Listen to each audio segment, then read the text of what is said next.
That doesn't sound bad. It does not. Doesn't sound bad on a Tuesday. Happy Tuesday. It is the 26th of March with Jen and Chelsea. Joe has the week off. Lots of people still asking about the weather. Thankfully, it's like starting to move away. That a little bit. This is really just the best because I think about all the Easter egg hunts, and we're going to talk about a couple here in this hour, but thankfully by the time Thursday, Friday gets here, those fields will be like all not soggy. Soggy? Yeah, everything's going to be drying out. We're going to start to get some of that moisture out of here. We're washing some of this pollen out of here. Thank goodness. The beaches are going to be looking great. And so really anything that you're planning for this weekend, find an excuse to make it outside. Love because it. it's going to be so nice. I love it. I'm interested to see what you guys do. We're about to jump into this debate, maybe. It's a long-running debate for a lot of people, whether you should wear your shoes outside, inside of the house, like your outside shoes on. Yeah. I never go barefoot when I sleep. I have socks on. Like, I'm always going to have socks on around the house. And so also I think that that's a big difference. And recently I've been trying to wear the slippers more around it. But we typically, if we're good, taking the shoes off. I know. We're the same as you. I want to be the person who's like, oh, no shoes, with my family at least. I don't know if I could tell a visitor, like, please take your shoes off in my house, especially if it's like one of their first times coming to our home. But I actually watched this video one time, and it was this panel of doctors, and they were like, what can we do? The question was, what can we do to better our health? And he said, one of the doctors said, the best piece of advice I could give you is to take your shoes off before you walk into your home. He said the bottom of your shoe, think about gross public restrooms, working around your job, working around your work, the grocery store, whatever it looks like. He said, think about all that tracks dog feces, human stuff, all the weird stuff. He said, so if I could give you any piece of advice, it'd be to take off your shoes. So since seeing that, and at the time I had a toddler who was crawling on the floor, and I didn't want that on her hands and mouths and stuff. But it is an interesting thing. And in a lot of cultures, specifically Asian cultures with my grandparents who are from Laos, it was disrespectful to walk into their house with shoes on. And then also the thing that they're talking about this too is that you should still find something to replace it to give you the support. Right. And so I think that's an interesting thing. Just some house slippers. Yeah, some house slippers. Something to your give you a little socks are cushion. still good though. Yeah, I like those. Well, if you are a fan of Nike sneakers, some of them may become more difficult for you to find. So that's because the limited edition, whatever, that people spent probably hundreds and hundreds of dollars on. But if you just wanted a white, crisp pair of Nike Air Force Ones, you know they're there. You know they're there. So.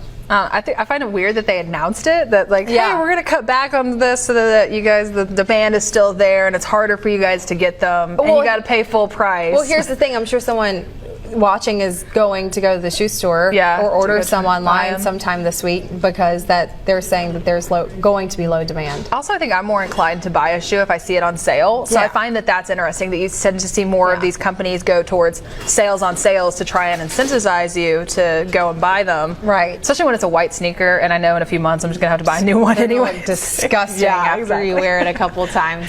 The piece of balsa wood that was big enough to save Rose, but not Jack, in the Titanic has sold at an auction for more than $718. The museum. I'm surprised that they're auctioning off the axe from The Shining, and it came in about second or third there. Yeah, I mean, people will pay lots of money for very interesting things like we just mentioned. So, hey, if you've got it, spend it how you want it. Exactly. Well, a business card with a rare signature may have sold for a record amount. And found this sparkly dress, and she took it home, and it fit her perfectly. She bought it for $14.99 and looked at the tag, and it was from a designer that only designed for Jackie Kennedy. And so it's maybe believed it could have been Jackie Kennedy's dress, and she just bought it for $14.99. So if you're one of those people who has or found the Titanic door, or you have the Steve Jobs signed card, or that dress, it's like a jackpot. You just won the jackpot. Especially just going to your local Goodwill. Yeah, you never know what you're going to find. Well, we're highlighting a local nonprofit coming up that helps make attending sporting events possible for those with disabilities. A live interview is straight ahead. Well, welcome back in. The University of South Alabama is getting into the Easter spirit with its alumni Easter egg hunt happening this weekend. Here today to tell us all about it is Matthew Brannon. Thank you so much for being here. Thank you for having me. I'm glad to be back. And so I am so excited to talk about this event. We were talking about it a little bit in the break. So for anyone unfamiliar, what is this event that's taking place? So this is our annual alumni Easter egg hunt. Traditionally, we've hidden 5,000 eggs, but this year we have a whopping 7,000 eggs that we're going to be spreading on the field of the covered practice facility of the Jaguar Training Center. The Easter egg hunt takes place this Saturday at 2 p.m. Promptly at 2 p.m. So we encourage everyone to arrive, because once that ribbon is cut, it is a wave of children coming. Everybody from the community is invited to come, especially our alumni bringing out their families at this family-friendly event. This year we partner with the University of South Alabama to have some limited edition wooden Easter eggs hidden in celebration of the university's 60th anniversary. We'll have Southpaw out there with bunny ears, take pictures, and we just really love to have all the family out there on campus, rain or shine, finding all those Easter eggs. This is going to be so much fun. And so the Easter eggs that are limited edition, they're going to be right up here at the front. And again, they're more of that wood design, but they're also imprinted there with the 60 years and also the University of Alabama logos. It looks great. This is going to be so much fun. And so you mentioned 7,000 eggs are going to be available for the kids to get, but also you're going to have a toddler area as well. Yes, we will have a toddler area with some fruit snacks and some different items in there for our littles. It'll be roped off to make sure that our littles actually get all those eggs and don't get trampled by the wave of children. We'll also have the special golden eggs, which they can trade in for a prize at a prize table, with prizes ranging for all ages.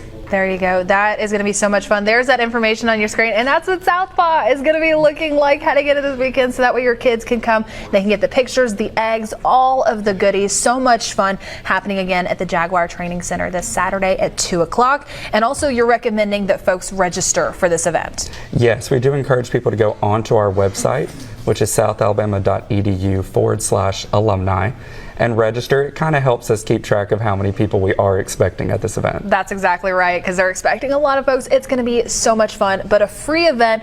Just register. That way they have a good idea to know that you are coming, and your kids are going to be coming as well. Was there anything else you wanted to add? No, we just really appreciate y'all giving us the opportunity. Of course. Thank you so much for being here. And this is going to be such a fun event. Beautiful weather as well heading into this Saturday. As always, we're going to have more on fox10tv.com under the Studio 10 tab heading into this afternoon. But thank you so much for being here. Thank you. Well, coming up, the Mobile Cat Society is celebrating the Easter holiday with a unique fundraiser. Details after the break. Well, there's still more to come on Studio 10, but first a preview of what's coming up on Fox 10, what you need to be on the lookout for. All of that's coming up on Fox 10 midday. Welcome back. Well, thousands of locals and tourists turned out in Washington to see the cherry blossoms, which are now in full bloom. Leanna Golden reports on this past weekend's festival. She said, don't tell everyone. I know. I respect it. I respect it. It looked beautiful. Well, soon you'll be able to satisfy your donut craving at McDonald's. With your coffee that you get in the morning? I'd hate to see the I get the 2 cheeseburger meal for lunch or dinner. Add a donut to that. That's a dangerous calorie count. Yikes. All right, we'll see you next on Fox 10 Midday.